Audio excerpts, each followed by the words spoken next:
Assalamu alaikum wa rahmatullahi wa barakatuh. Dear viewers, welcome to a new episode of The Quran and Science. Tamer Mumtaz with you and welcoming our dear Professor Dr. Zaghloul Al-Najjar, Head of Committee on Scientific Facts in the Glorious Quran, Supreme Council on Islamic Affairs, our dear guests, Brother Mustafa and Brother Fuad. So, Professor, in the last episode you were speaking about the first piece of land was Mecca. Yes. That came to existence. Yes, indeed. Can we continue this? Yes. I begin by thanking Allah subhanahu wa ta'ala, our Lord, the Lord of the universes, the Lord of everything, our Creator, the Creator of this universe and of everything that's in it, the most compassionate, most merciful, Allah subhanahu wa ta'ala, the only Lord of this universe, without parallels, partners, or similitudes.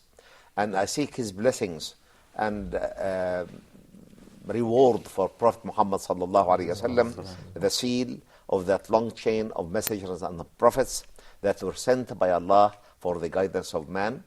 And being the seal of that long chain, His message has been preserved, its entirety in the same language of revelation, preserved by the will of Allah, word to word and letter to letter, through a divine promise, where Allah has said, "Inna nahnu nazzalna dhikra wa inna lahu lahafidhun."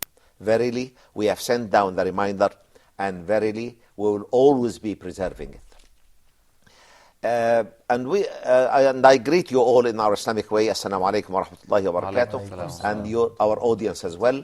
May Allah's peace, blessings, and mercy be with you all. Ameen. We are still talking about these two wonderful verses in Surah Al-Nazi'at.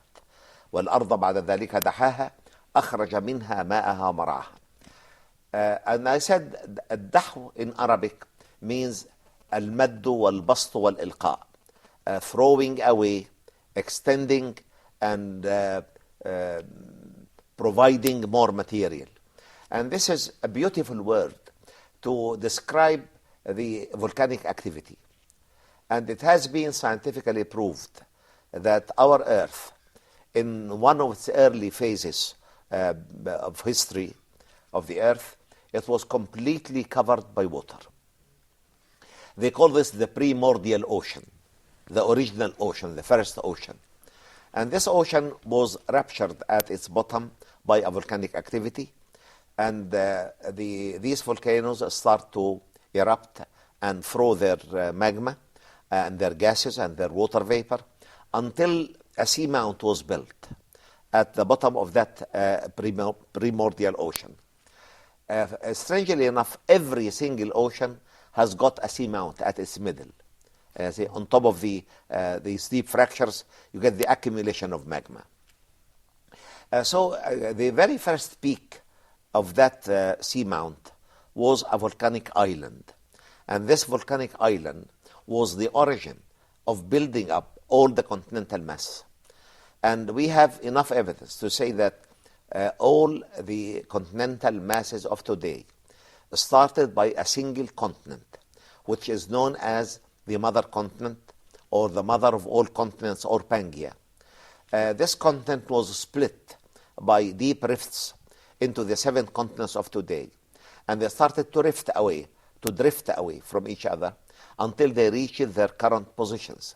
And continents are actually still drifting in a way that cannot be detected by man, because it's a very slow process, but can be measured and detected by scientists. This fact that the total land mass was created by a process of spreading, a process of throwing away material, a process of ejecting material from within the earth, is beautifully explained by this verse, وَالْأَرْضَ بَعْدَ ذَلِكَ دَحَاهَا. Afterwards, in describing the processes of creation of heavens and earth, Allah is saying, and after that, He has expanded the earth by, and I put between brackets, by volcanic activity. And this is the exact meaning of Dahaha. Allah has expanded the earth from a simple volcanic island until it became one major continent. How can we prove that today? How can we prove that the first land was Mecca? How can we prove it? Yes, I said the Prophet Muhammad sallallahu alayhi wa sallam is quoted to have said, كانت الكعبة خشعة على الماء فدحيت منها الأرض. The Kaaba was at a highly elevated area on top of water, and then the whole landmass was grown around it. And of course, we know that the Kaaba was built for man, not by man. Yes. It was built by angels in was expectation there and of the they raised it. creation of Adam alayhi salam. Alayhi salam. May Allah be pleased with him. So, and that's why the Quran says, إن أول بيت وضع للناس. The very first house that was established for people is the Kaaba. You see? So it's amazing, really, to find this immense quantity of scientific facts in a book revealed more than 14 centuries ago. Yes. Fuad is asking, how can we prove that the Kaaba is at the center of the land masses? A leading professor of surveying, used to be a professor at the Faculty of Engineering in Cairo University, and he was the dean of the College of Engineering in Asyut University, and he was a renowned scholar all the world over in his field. He was called upon by Saudi Arabia in the early 70s because at that period many students, many Muslim students were sent to study abroad, and they differed about the direction of the Qibla. Somebody would say, for example, in Los Angeles, we have mosques built with different directions of the Qibla. Somebody would say the southwest is the shortest cut to Kaaba. As others would say the southeast is the best direction to Kaaba. So Professor, I forgot his name. Now this professor was called by Saudi Arabia, I will remember his name now, was called by Saudi Arabia to calculate the exact direction to Qibla from the main cities in the world. Yes. And he spent a number of years doing this. The computer was a new toy, so he used the computer. And after a very intensive study that took him more than 2 years, he published a wonderful paper saying that the Kaaba is at the center of the land masses, and has proved this scientifically. And this paper was really an amazing paper because it points to the holiness of that place, the importance of that place. And because the land masses were actually grown or added to this volcanic island, the Kaaba remained all the time at the center of the land masses. But does any scholar have reservations towards this? Oh, of course, you will find some objections to this. But we need further studies that can prove this further and add to the evidences that this great man has presented. You see, we need a follow-up to prove that. The result of the studies that he made, Doctor. The result of studying that he made about the Kaaba is exactly in the center. Yes. of the universe, of the Yes. world.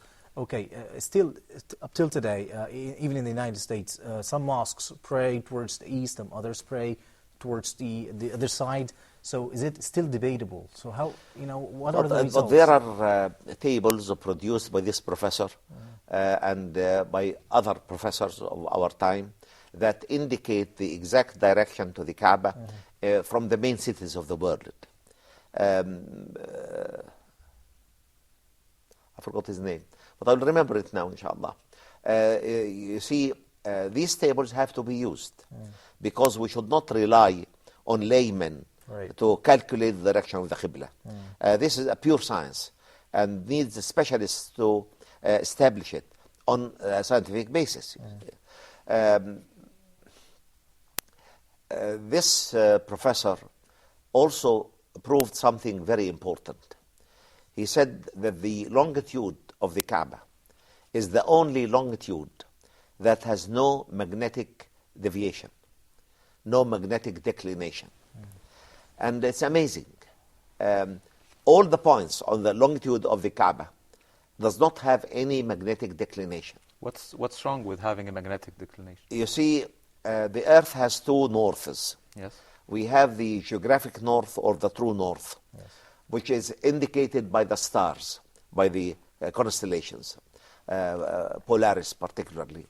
And of course, we have the magnetic north, which is indicated by the compass. Okay. And it has been proved that the two magnetic poles of the Earth wander until they are reversed. You see, they wander around until they are reversed. And they call this magnetic reversal.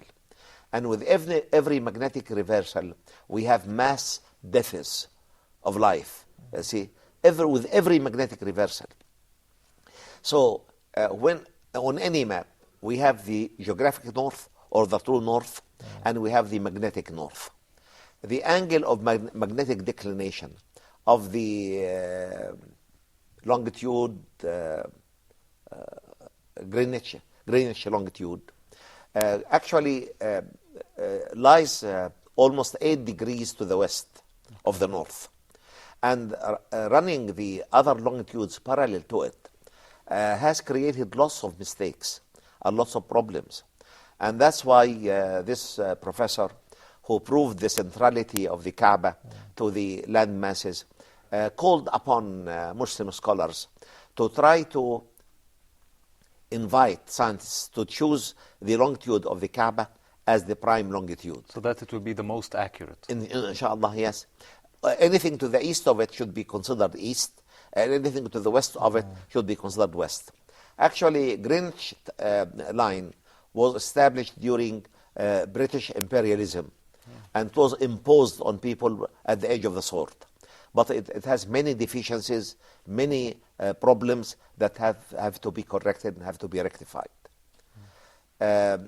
I don't know whether we have more time to go on or... Yeah, we have about 1 minute for the break. 1 minute? 1 minute for the break. Oh, okay, so these 2 points, the centrality of Mecca to the land masses and the straight direction of the longitude of the Kaaba are 2 of the great scientific discoveries of our time.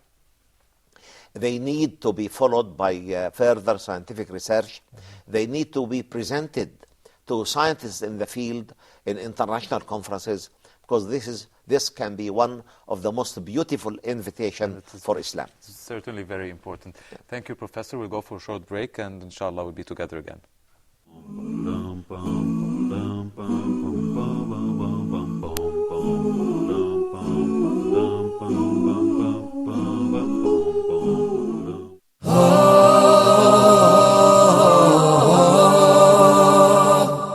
The Philosophy of Islamic Law, a program for restoring belief and trust within Muslims' mind and heart, and for re-establishing a true concept about Islamic rules for others.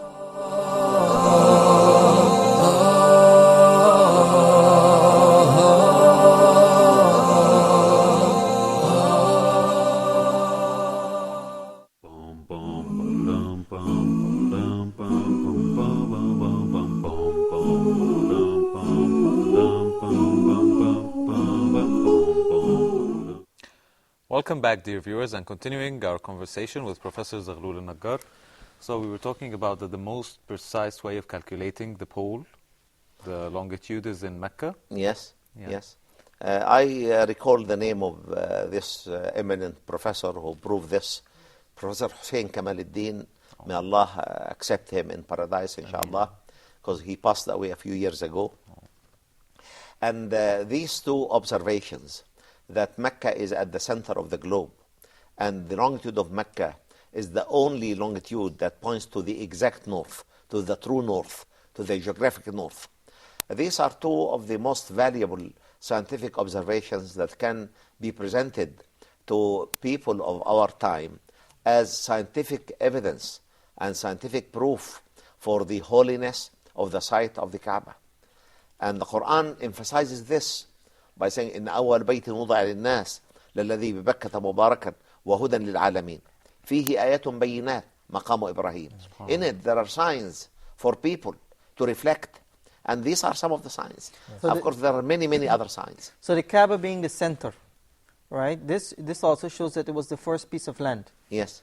Is there any proof by checking the age has investigation been made Yes. in order to find that the land of Mecca is indeed the oldest land? Yes. Or indeed... You see, we had two difficulties in that concern.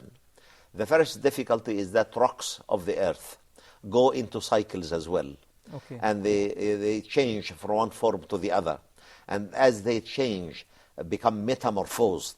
Of course, they lose some of their radioactive material that can be used for detecting the age precisely. Yeah. And secondly, being a holy place, people are hesitant really to do that, you see. Although it would have been absolutely magnificent. I have called upon that and called upon scientists in Saudi Arabia to try to prove the age of the rocks under the Kaaba and to try to prove the age of the stand of Abraham. Try to prove the age of other rocks in the region. Even from the mountains, because I think there are so many mountains in There are Mecca. so many mountains, and but fossils. of course, being an initial spot, you have to go directly below the Kaaba And or that is, close to it. that, yes. that could be allowed? That's why I'm saying that has not been done, you see. Strangely enough, Prophet Muhammad sallallahu alayhi wa sallam is quoted to have said, الحرم حرم مناء من السماوات السبع والأرضين السبع. The Kaaba and its haram, and the haram of the Kaaba is not just the wall around the Kaaba. It is a huge area, almost 600 square kilometers. Huge forbidden area around. Yes, Yeah. a valley which is almost 30 kilometers long and about 20 kilometers wide. And actually the limits of the haram, of this forbidden area, has been established by Jibreel alayhi salam long before the creation of man, and was shown to Adam alayhi salam, because Adam was sent down to Mecca and he met Eve at Arafat.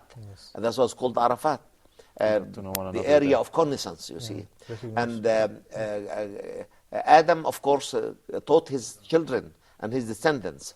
And the same place was shown to Abraham alayhi salam, who raised the foundation of the Kaaba, raised the foundations of the Kaaba. And it was also shown to Prophet Muhammad sallallahu alayhi wasallam. And these limits are fixed to the ground up till this moment, since the very early days of the creation of the earth. But in what form the limits were put?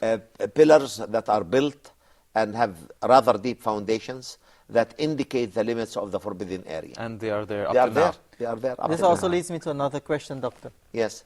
After this land being the first land, Yes. it must have been the first land that was suitable for life. Yes. Also this. Yes, indeed. Is there any proof that, for example, the first That man, it they was went not back desert? studying fossils? Is it proof that these You fossils see, are from Prophet this land? Muhammad sallallahu alayhi wasallam, although you are driving us away from our topic, but I'll tell you this.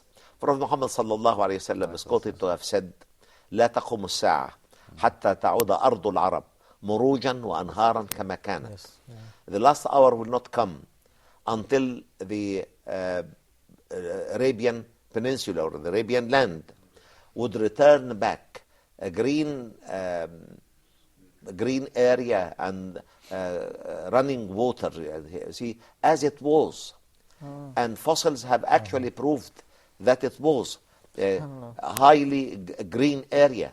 And most of the dry valleys in Arabia today and the other Arabian deserts were actually cut down by water, and they were in the past flowing rivers. The satellite photos indicate this. I beg without pardon? the satellite photos Yes, indicate yes, this indicate without that, any doubt. indicate that Sure. very clearly.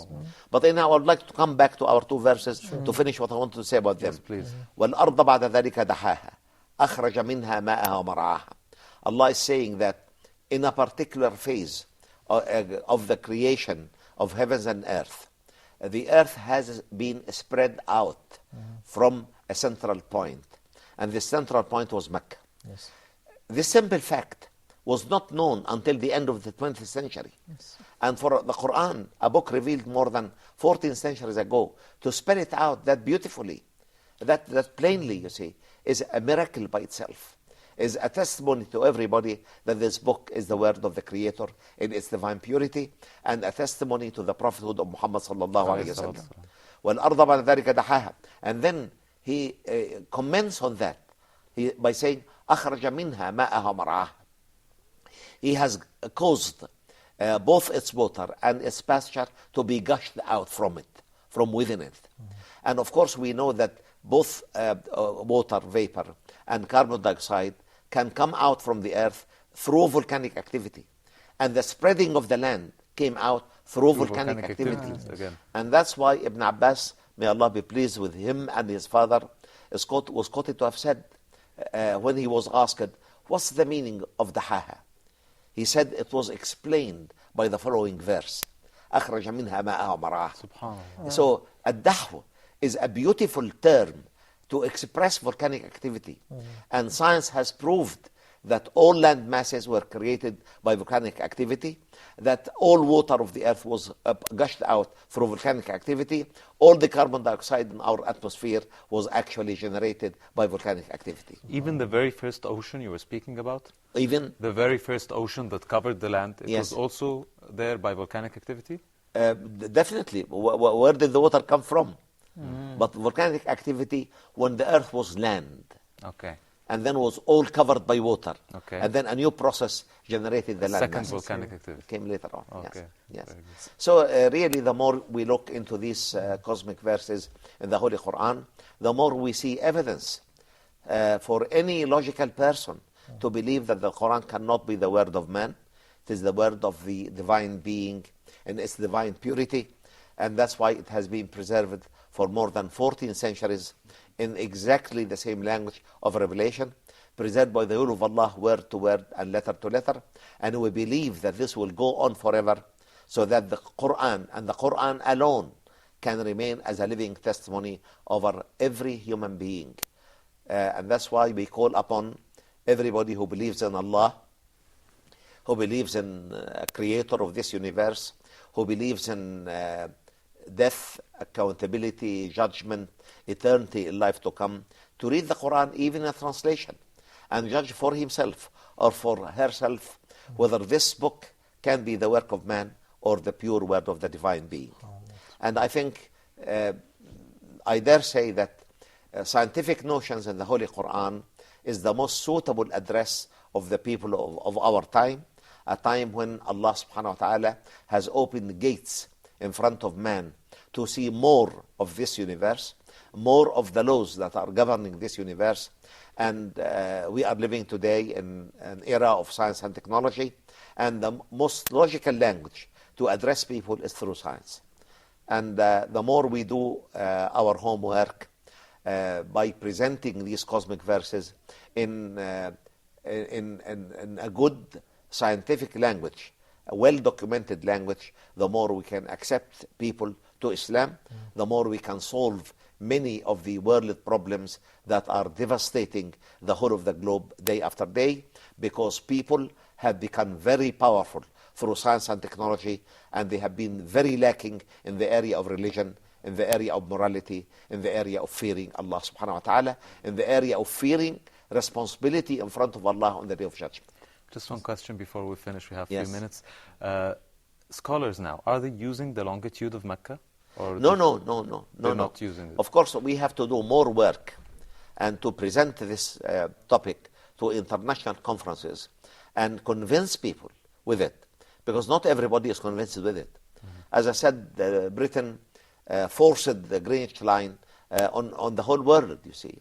And in the very first International Geophysical Conference, Britain asked to take Greenwich line as the main line.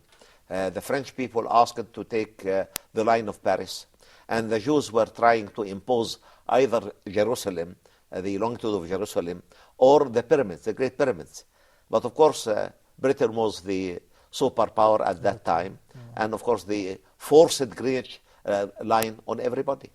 So we Which need is a more, very wrong line. many problems. Many problems It with needs it, lots of definitely. correction, right? Needs correction, yes. So we need more research and We need more research, we need more work, we need more Muslim scholars who are truly believing in the divine nature of this holy book, and they take these cosmic verses to be executed in experimentation, in measurement, in, to give people enough proof to accept the idea of using the longitude of Mecca as the prime longitude. okay, any questions? And how can we really establish the longitude of Mecca? How can we really establish it? is established there already. It is there, yes. How can we do it? Because there is no university that is giving us this opportunity to study this wonderful topic of the sciences in the Quran. Well, I have been struggling very hard to convince a number of Muslim universities to introduce this topic of scientific notions in the glorious Quran, even in different disciplines. For a school of medicine, you have to choose certain verses of the Quran. For the school of science, astronomy or physics or chemistry, you use other botany and zoology, you use other verses. For engineering, you can use different verses, and so on. And but sadly enough, due to the dualism of education, which was imposed upon us through Western imperialism, because they have this dualism, so they try to impose it upon us. And because of this, we have religious and social scholars and linguistic scholars that know very little of the main givings of science. And we have civil scholars that may be highly distinguished in their own fields, but they don't know enough about religion. And this disparity really is one of the main causes of our decadence, of our backwardness, of our inability to present these wonderful facts to the world of our time in a language they can understand. So I hope some of the Muslim universities will accept the idea and try to really propagate Islam through presenting these evidences, these scientific facts, to as many people as we can. And the world will readily accept it because of the age they are in right now. Wallahi, you see, I do believe that there is goodness in every human being. And the nature Allah has created us through is basically good. And if we can reach that goodness in the hearts and minds of as many people as we can, I'm sure we can rectify many of the deviaces of this current world, many of the illnesses, many of the grievances, many of the aggressions and transgressions, many of the wars, because it's one of the calamities of our present time is that we have fantastic advancement in the area of science and technology within the hands of people who have no religion, who have no belief, who have no fear of God, who no moral bindings even, nothing, no hindrances. Nothing can stop them by being aggressive or being destructive, killing others and shooting others. And we have seen what was going on in Lebanon a few weeks ago.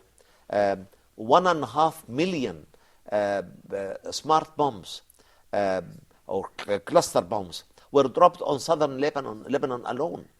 This is completely unacceptable. Killing human beings unduly for no obvious reason is something that Allah subhanahu wa ta'ala has forbidden completely and has made it clear that if you kill a single soul unduly, as if you have annihilated all humanity. Certainly have to exert more effort. And sadly, we've come to the end of our episode, so we thank Professor Zaghloul Al-Najjar. Thank you, our guests. Thank you, dear viewers. Until next episode, Assalamu alaikum wa rahmatullahi wa barakatuh. Bum bum bum bum bum bum bum bum bum bum bum bum bum bum